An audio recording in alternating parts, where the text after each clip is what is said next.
Selamat Sabat, saudaraku dalam Tuhan. Kita patut bersyukur masih dapat berbakti bersama pada hari Sabat ini meski melalui media online. Pekabaran pada hari Sabat ini berjudul Still Small Voice, yang artinya suara yang lembut. Kalimat ini dikutip dari 1 Raja-Raja 19 ayat 12 versi King James. Berikut ayatnya. Dan sesudah gempa itu datanglah api, tetapi tidak ada Tuhan dalam api itu. Dan sesudah api itu datanglah bunyi angin sepoi-sepoi basah. Dan dalam bahasa Inggris dikatakan, And after the earthquake of fire, but the Lord was not in the fire. And after the fire, a still small voice. Terjemahan dalam bahasa Indonesia berkata bunyi angin sepoi-sepoi, sementara dalam bahasa Inggris dikatakan suatu suara yang lembut. Ini adalah pengalaman Elia setelah dia berhasil membasmi nabi-nabi Baal, namun menjadi ketakutan dan lari karena Isabel mengancam untuk membunuhnya. Elia baru saja menyatakan kuasa Allah yang benar, namun menjadi ketakutan setelah mendapat ancaman dari penyembah berhala. Dalam pelariannya tersebut, Elia bersembunyi dalam sebuah goa. Kemudian terjadilah yang berikut ini, 1 Raja-Raja 19 ayat 9 yang berbunyi, Di sana masuklah ia ke dalam sebuah goa dan bermalam di situ. Maka firman Tuhan datang kepadanya, demikian, Apakah kerjamu di sini, hai Elia? Dalam persembunyiannya itu, firman Tuhan datang kepada Elia dan bertanya, Apakah kerjamu di sini, hai Elia? Ayat ini seringkali kita baca dan dengar. Namun ada suatu hal penting yang perlu kita perhatikan, khususnya dengan bantuan terjemahan bahasa Inggris versi King James. Mari kita lihat ayatnya. Dalam terjemahan bahasa Indonesia, hanya disebutkan maka firman Tuhan datang kepadanya, yang membuat kesan bahwa Elia hanya mendengar suara saja. Tetapi perhatikan dalam terjemahan versi King James. Dikatakan, The word of the Lord came to him, and he said unto him.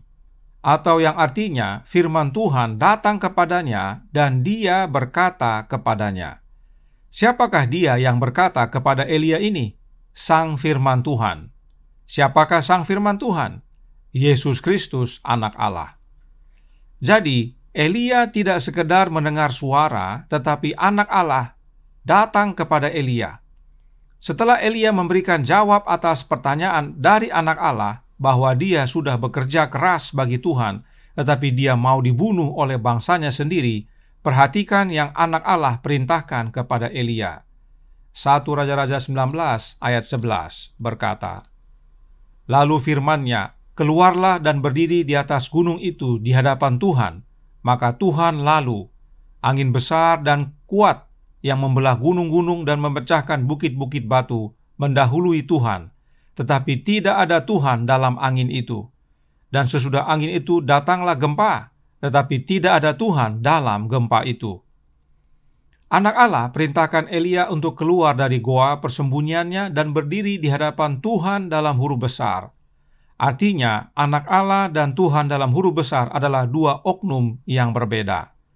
Tuhan dalam huruf besar sebagaimana yang kita sudah pelajari adalah Allah Bapa. Jadi, anak Allah perintahkan Elia untuk keluar dari goa dan berdiri di hadapan Allah Bapa. Maka Allah Bapa pun lewat di hadapan Elia. Ada angin besar yang membelah gunung dan pecahkan bukit batu, tetapi Allah Bapa tidak ada di dalamnya. Lalu ada gempa, tetapi Allah Bapa tidak ada juga di dalamnya. Kemudian dalam 1 Raja-Raja 19 ayat 12 yang kita sudah baca tadi dikatakan, Datanglah api, tetapi Allah Bapa juga tidak ada di dalam api itu. Dan sesudah api itu datanglah bunyi angin sepoi-sepoi basah, atau dalam bahasa Inggris disebutkan suatu suara yang lembut. Lalu apa yang Elia lakukan? 1 Raja-Raja 19 ayat 13 berkata, Segera sesudah Elia mendengarnya, ia menyelubungi mukanya dengan jubahnya, lalu pergi keluar dan berdiri di pintu gua itu. Maka datanglah suara kepadanya yang berbunyi, Apakah kerjamu di sini, hai Elia?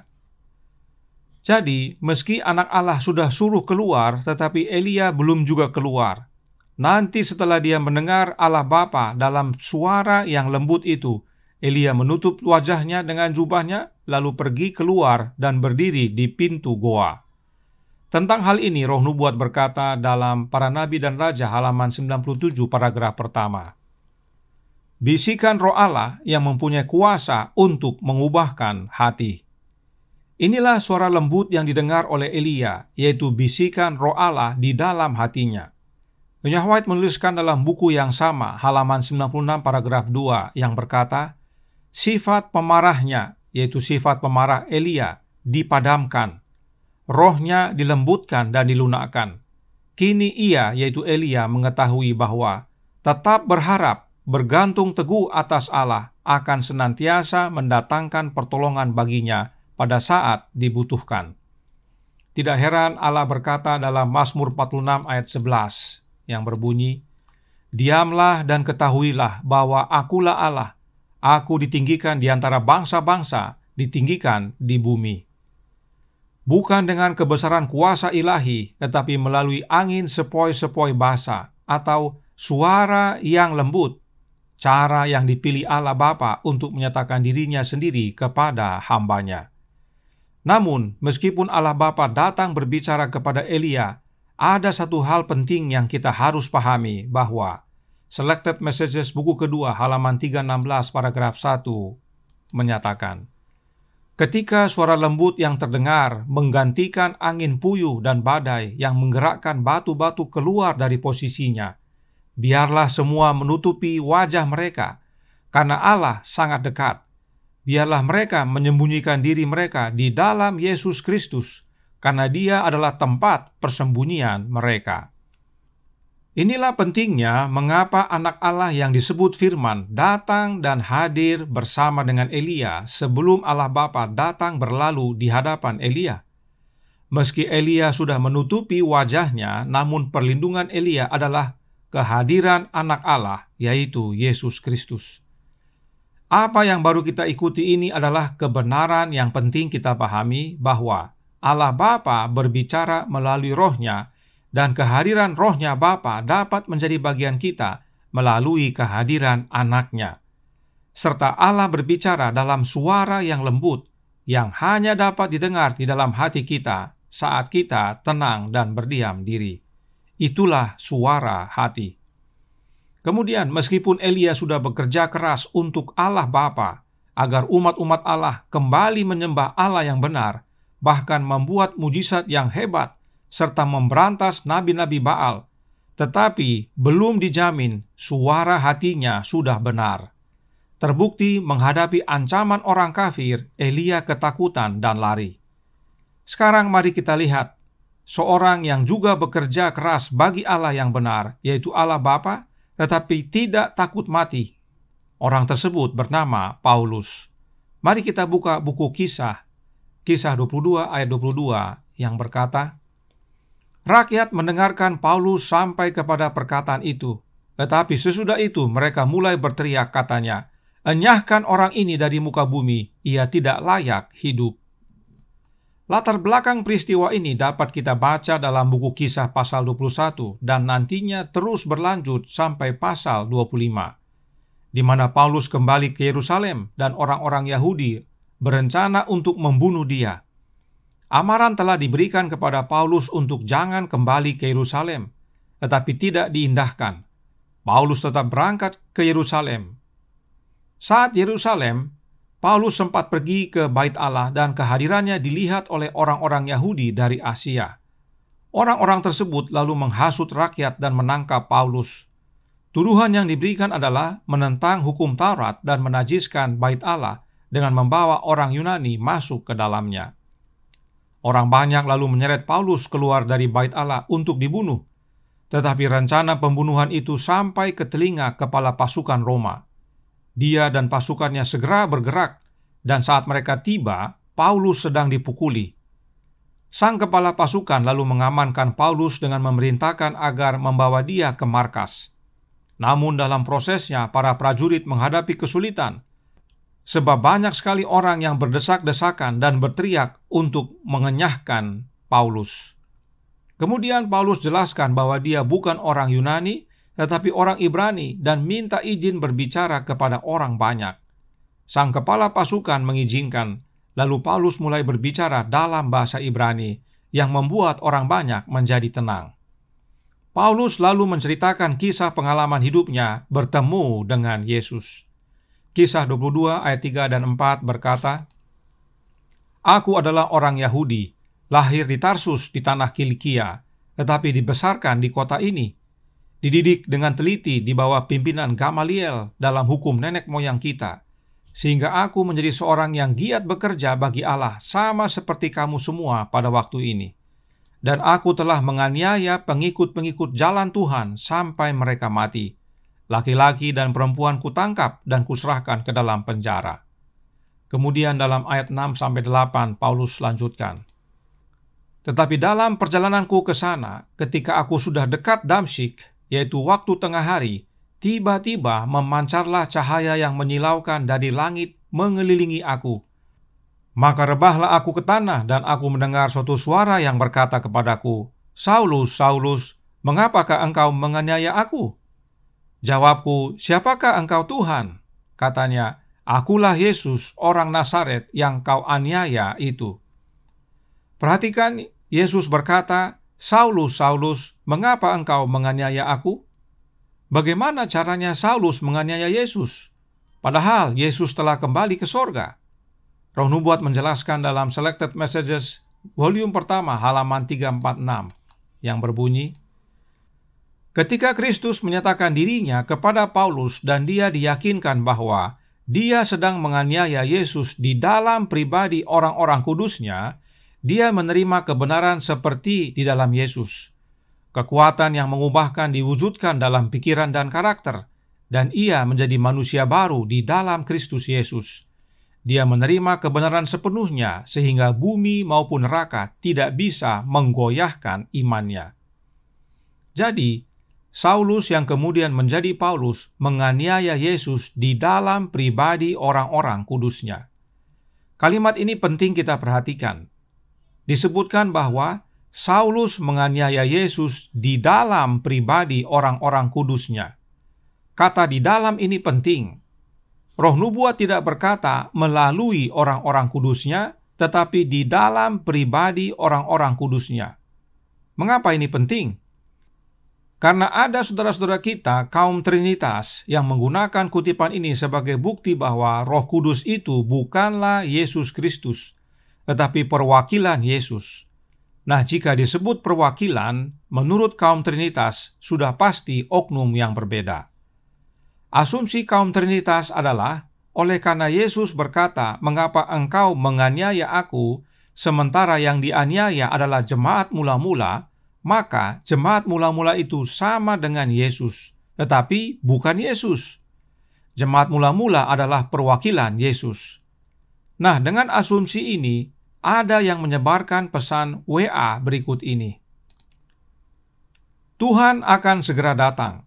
Kami menginginkan pemahaman yang lengkap dan sempurna yang hanya dapat diberikan oleh Tuhan.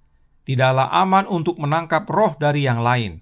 Kami menginginkan Roh Kudus, yaitu Yesus Kristus. Jika kita berkomunikasi dengan Allah, kita akan memiliki kekuatan dan kasih karunia dan efisiensi." Sang pengirim WA berkata, kalau tidak memahami definisi kata representatif atau utusan, akan terus gagal paham melihat kutipan-kutipan seperti ini. Jadi, berdasarkan kisah 22 ayat 6-8 tadi, sang penyebar pesan WA ini menyatakan bahwa meskipun Roh Nubuat berkata Roh Kudus itu adalah Yesus Kristus, tetapi Roh Kudus itu tetap oknum lain yang berbeda. Sebab tadi Yesus berkata kepada Saulus, "Saat engkau menganiaya umat-umatku, itu sama dengan menganiaya aku." Inilah asumsi kaum Trinitas untuk membuktikan bahwa Roh Kudus itu adalah oknum yang berbeda dari Yesus, tapi kata mereka sama dengan Yesus. Apakah benar demikian? Mari kita lihat apa yang Roh Nubuat jelaskan. Pada hari Pentakosta, Roh Kudus dicurahkan kepada jemaat mula-mula. Roh Nubuat berkata dalam suratnya nomor 11A tahun 1894 paragraf 23 yang berkata, Roh Kudus adalah Roh Kristus yang dikirim kepada semua orang untuk memberi mereka kecukupan, bahwa melalui kasih karunia-Nya kita menjadi lengkap di dalam Dia. Roh Kudus adalah Roh Kristus. Inilah yang dicurahkan pada hari Pentakosta kepada umat Allah yang mula-mula. Dalam hidup mereka, Kristuslah yang hidup. Melalui kehadiran Roh Kristus dalam hidup mereka, Yesus hidup dalam diri mereka. Roh Nubuat melanjutkan dalam Review and Herald April 5 tahun 1906 paragraf 12 yang berkata, Rohlah yang memberi hidup, daging sama sekali tidak berguna. Perkataan-perkataan yang kukatakan kepadamu adalah roh dan hidup. Di sini Kristus bukan mengacu kepada doktrinnya, tetapi kepada pribadinya, karakter keilahiannya. Bagian awal dari kutipan ini Nyonya White ambil dari Yohanes 6 ayat 63. Dan dari penjelasan ini, Nyonya White memberikan penjelasan kepada kita bahwa Roh Kristus itu bukan mengacu kepada doktrinnya Yesus, tetapi kepada pribadinya Yesus, karakternya Yesus. Karenanya saat Roh Kristus dicurahkan kepada umat-umat Allah, artinya pribadi Kristus itu sendiri yang hadir dalam hidup mereka dan bukan oknum yang lain. Tidak heran saat umat kudus Allah dianiaya, oleh karena Kristus hadir dalam hati mereka melalui Roh-Nya, Kristus juga turut merasakan apa yang mereka rasakan. Inilah dasar mengapa Yesus berkata kepada Saulus, "Mengapa engkau menganiaya aku?" yaitu di dalam pribadi umat-umatnya. Sebab Yesus tinggal di dalam setiap pribadi umat yang mula-mula, yaitu dengan tinggal di dalam hati mereka. Yesus merasakan derita umatnya karena dia tinggal di dalam pribadi umatnya melalui kehadiran Roh-Nya.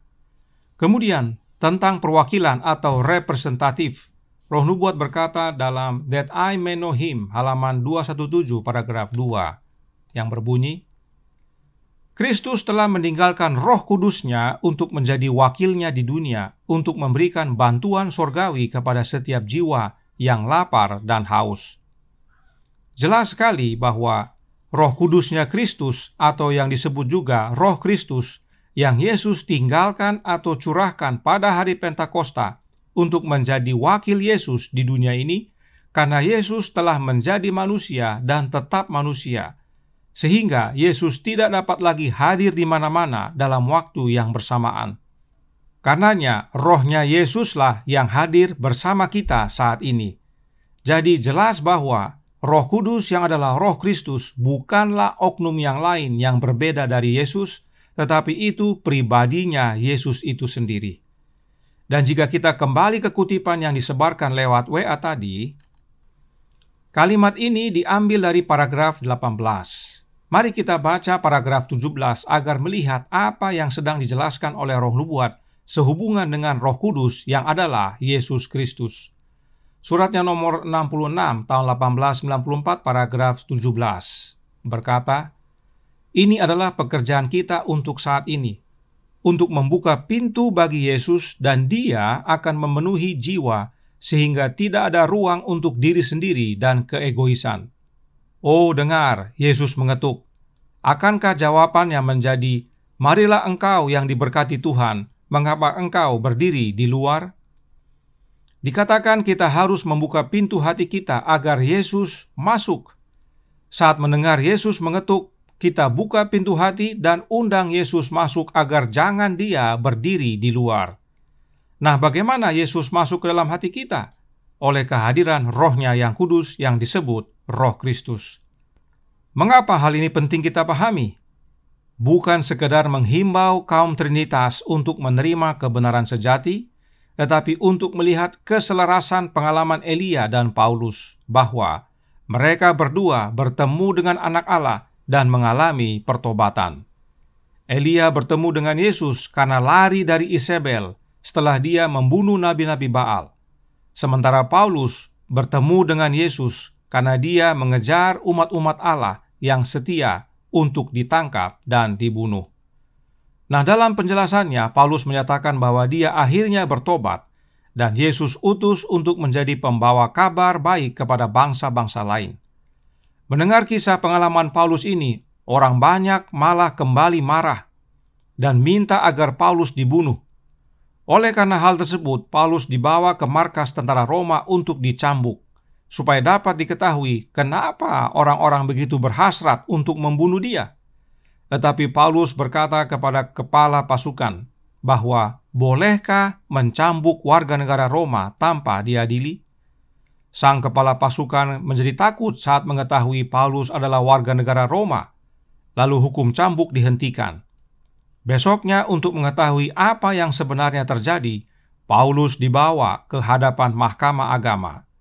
Perhatikan apa yang Paulus katakan dalam kalimat pembukaannya dalam Kisah 23 ayat 1 yang berbunyi, sambil menatap anggota-anggota Mahkamah Agama, Paulus berkata, "Hai saudara-saudaraku, sampai kepada hari ini aku tetap hidup dengan hati nurani yang murni di hadapan Allah."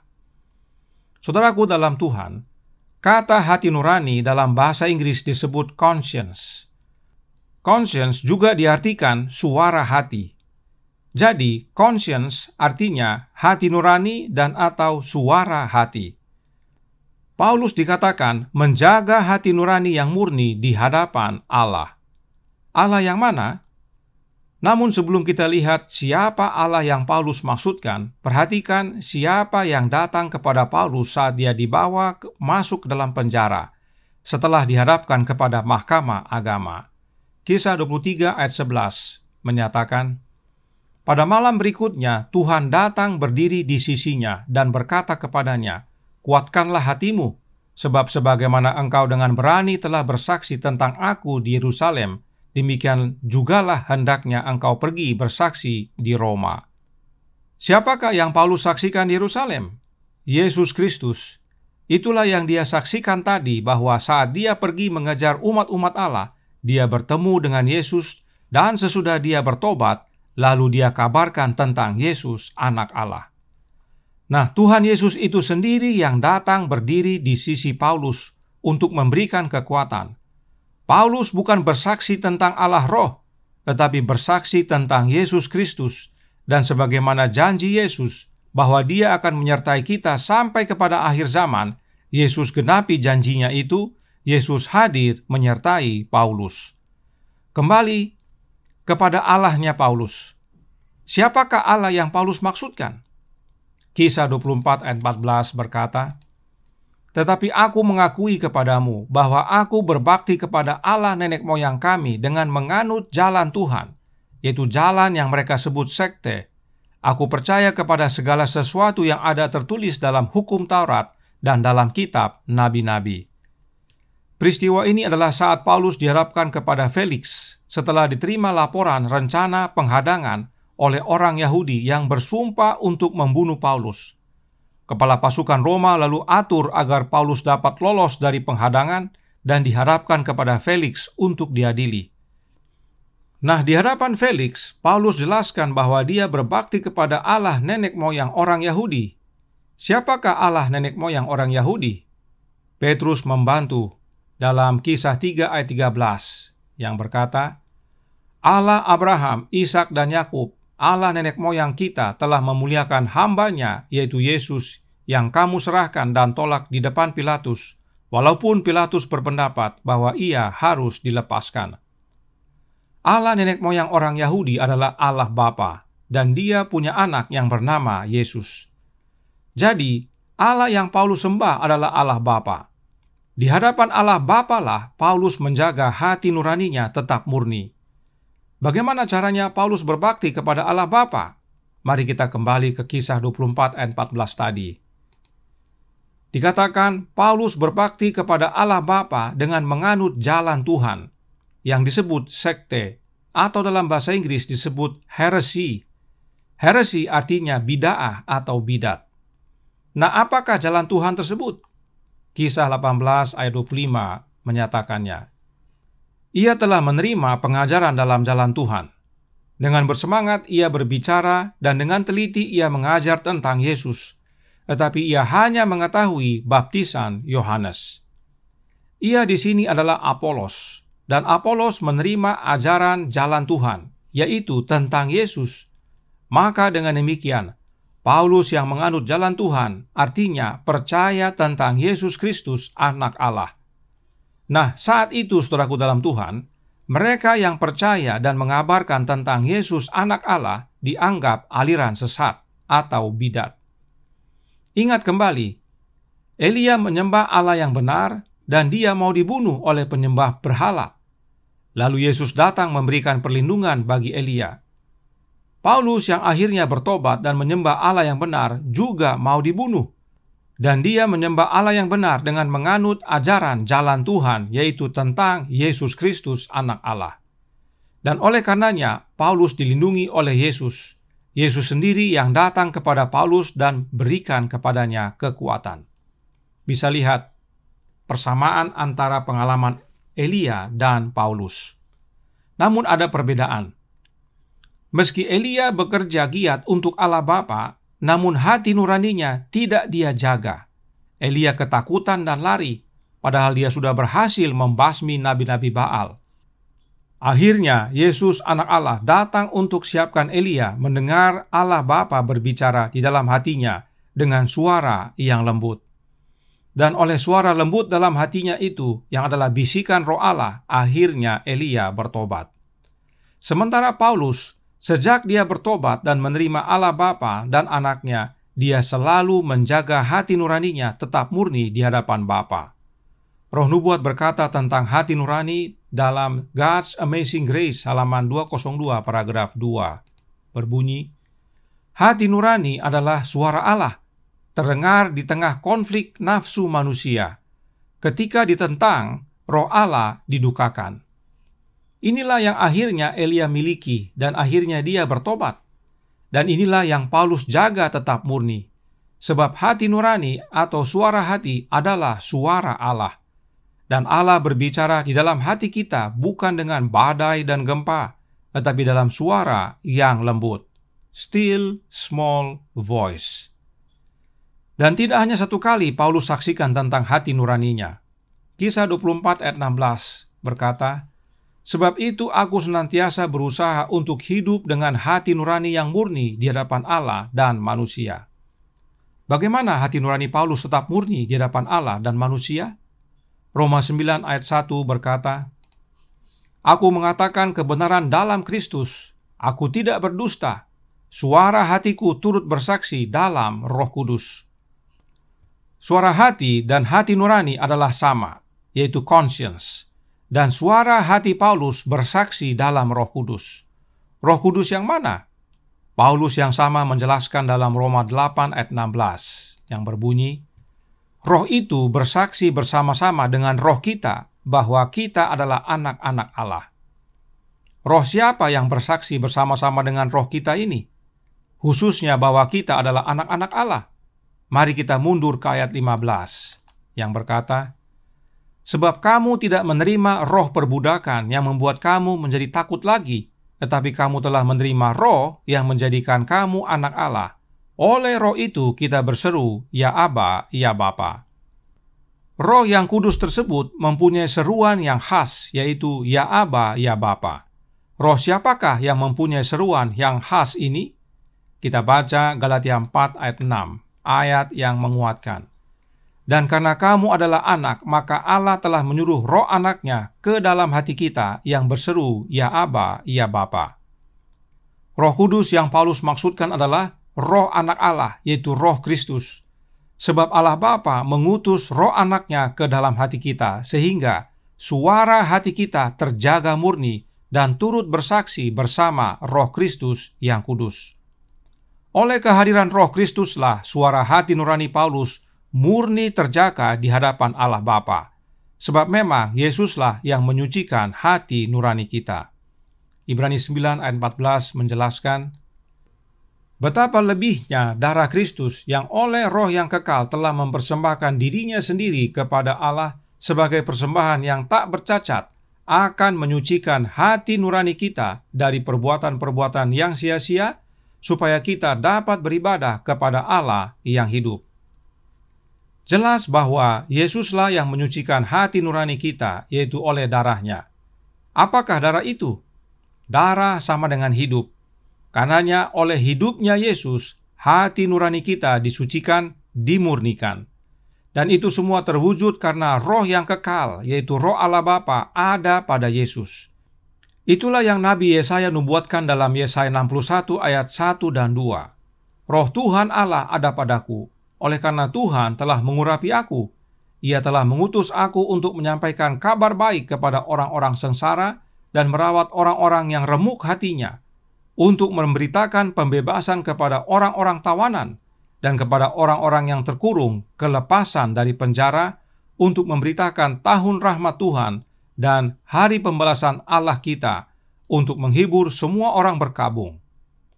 Jadi, roh Allah Bapa ada pada anaknya, dan oleh roh itulah Yesus menyerahkan dirinya menjadi persembahan yang tak bercacat, agar oleh pengorbanannya suara hati kita dapat disucikan. Mengapa hati nurani harus terjaga murni di hadapan Allah? Karena dengan hati nurani yang murnilah kita melayani Allah. 2 Timotius 1 ayat 3 berkata, Aku mengucap syukur kepada Allah yang kulayani dengan hati nurani yang murni, seperti yang dilakukan nenek moyangku. Dan selalu aku mengingat engkau dalam permohonanku, baik siang maupun malam. Dan tidak hanya untuk melayani, tetapi untuk menghadap Allah, melalui dan di dalam anaknya yang adalah imam besar kita. Ibrani 10 ayat 22 berkata, Karena itu marilah kita menghadap Allah dengan hati yang tulus ikhlas dan keyakinan iman yang teguh, oleh karena hati kita telah dibersihkan dari hati nurani yang jahat dan tubuh kita telah dibasuh dengan air yang murni. Karenanya vital untuk memiliki hati nurani yang murni di hadapan Allah. Itu sebabnya tidak heran Paulus ulang-ulangi. Nah, saudaraku dalam Tuhan, mengapa kita perlu pelajari tentang hati nurani ini? Mari kita baca penjelasan roh nubuat berikut ini dalam Kemenangan Akhir halaman 463 paragraf 4 yang berkata, Bila mana gereja sudah memperoleh kekuasaan sekular, ia menggunakan kekuasaan itu untuk menghukum para pembangkang dari doktrin-doktrinnya. Gereja-gereja Protestan yang telah mengikuti jejak Roma dengan membentuk persekutuan dengan kekuatan dan kekuasaan duniawi telah menunjukkan keinginan yang sama untuk membatasi kebebasan hati nurani.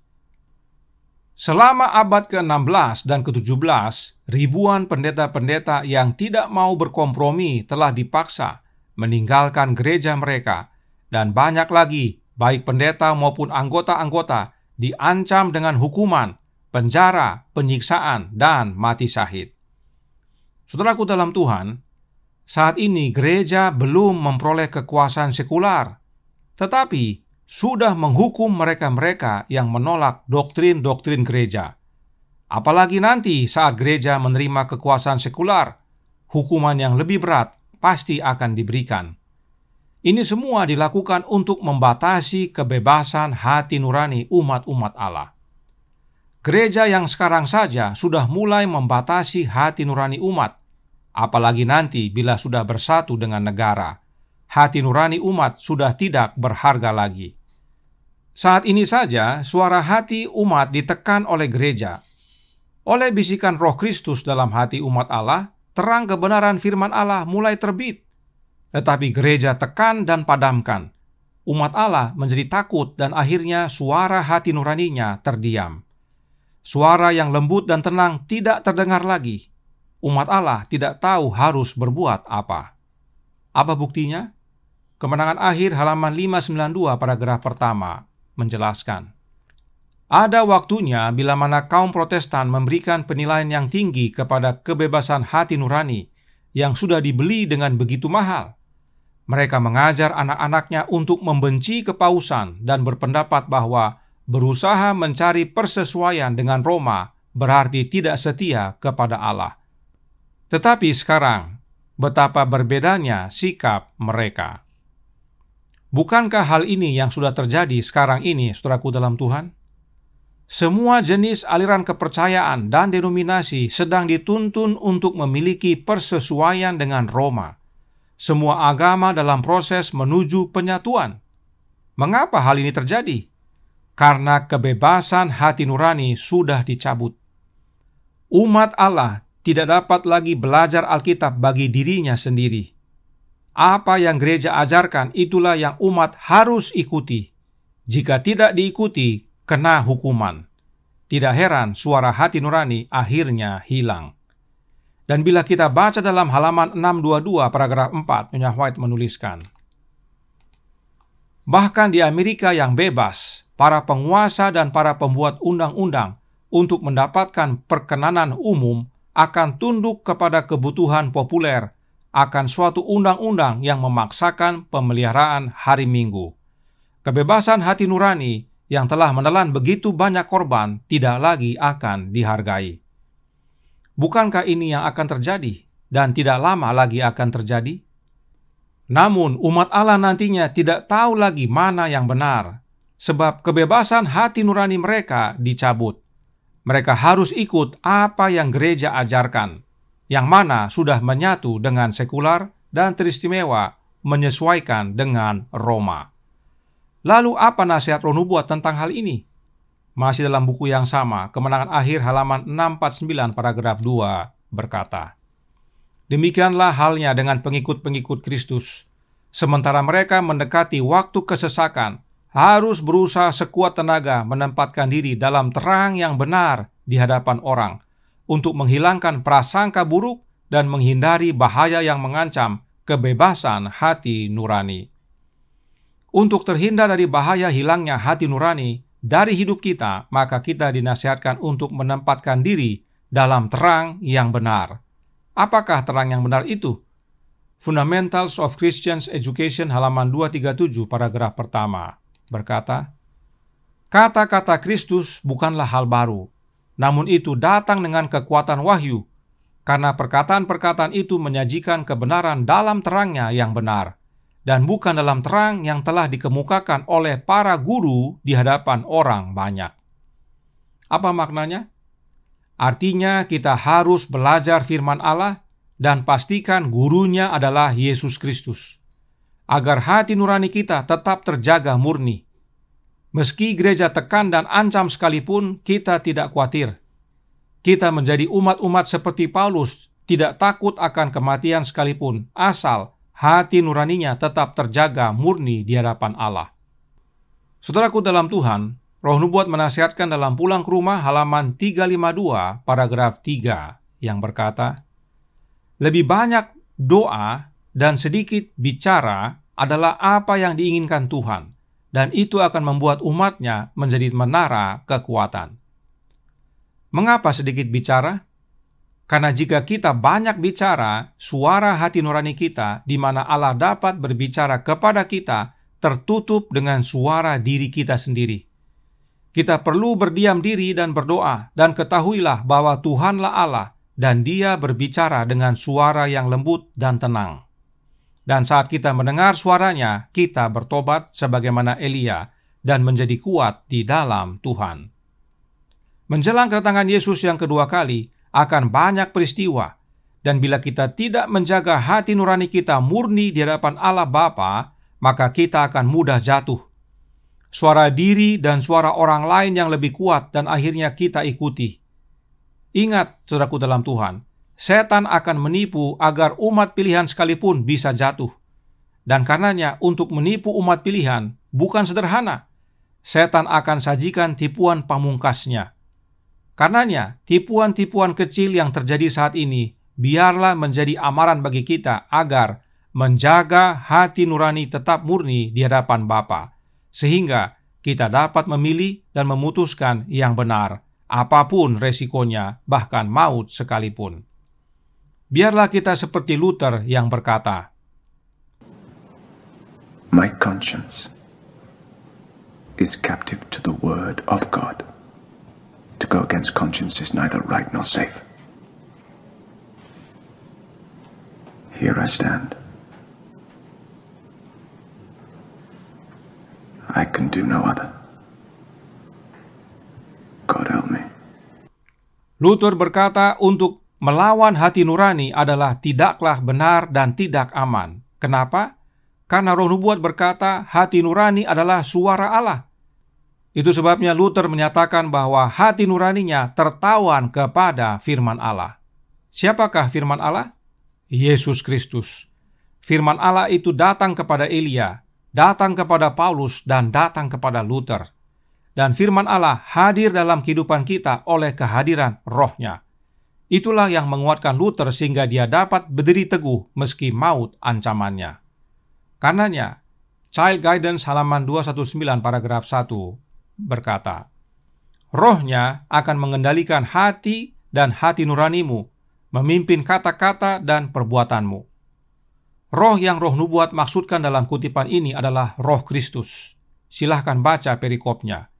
Karenanya untuk menjaga suara hati kita atau hati nurani kita tetap murni adalah dengan menerima kehadiran Roh Kristus dalam hati kita, agar perkataan kita dan perbuatan kita dipimpin oleh hati nurani yang murni yang adalah hasil pekerjaan Kristus dalam hidup kita. Petrus menutup dalam 1 Petrus 3 ayat 21 yang berkata, "Juga kamu sekarang diselamatkan oleh kiasannya, yaitu baptisan. Maksudnya bukan untuk membersihkan kenajisan jasmani, melainkan untuk memohonkan hati nurani yang baik kepada Allah oleh kebangkitan Yesus Kristus." Kita semua umumnya sudah menerima baptisan dalam nama Yesus dan pengurapan Roh Kudus. Hal itu bukan untuk membersihkan tubuh jasmani kita, tetapi untuk membersihkan hati nurani kita. Karenanya, berdiam dirilah dan ketahuilah bahwa Tuhanlah Allah. Berdoa untuk kecurahan Roh Anak Allah dalam hati kita, agar suara hati kita tetap murni di hadapan Bapa, sehingga bila mana Anak Allah datang, kita didapati benar serta layak menerima kehidupan yang kekal. Tuhan memberkati, saya bawa dalam nama Yesus. Amin. Mari kita berdoa. Bapa kami yang di sorga, Allah pencipta langit dan bumi, laut dan segala isinya, Allah yang maha besar, maha kuasa, satu-satunya Allah yang benar, yang kami sembah selalu melalui anak-Mu yang tunggal, Yesus Kristus. Terima kasih atas nasihat dan amaran tentang hati nurani. Agar kami menjaga hati nurani kami tetap murni di hadapan Bapa. Dan itu hanya dengan menerima kehadiran Roh Anak-Mu dalam hati kami, Roh Kristus. Karenanya, curahkan Roh Anak-Mu ya Bapa dalam hati kami, agar kami dipimpin oleh Kristus dalam setiap perkataan dan perbuatan kami. Sebab saat ini dunia penuh dengan tantangan dan cobaan yang semakin meningkat, agar sekiranya setan mau menipu dan menjatuhkan umat pilihan sekalipun. Tolong kami ya Bapa, beserta kami ya Yesus, kehendak-Mu yang jadi, ampun kami akan dosa dan salah, karena kami berdoa hanya melalui anak-Mu yang tunggal, Yesus Kristus, yang adalah Tuhan dan Juru Selamat kami. Amin.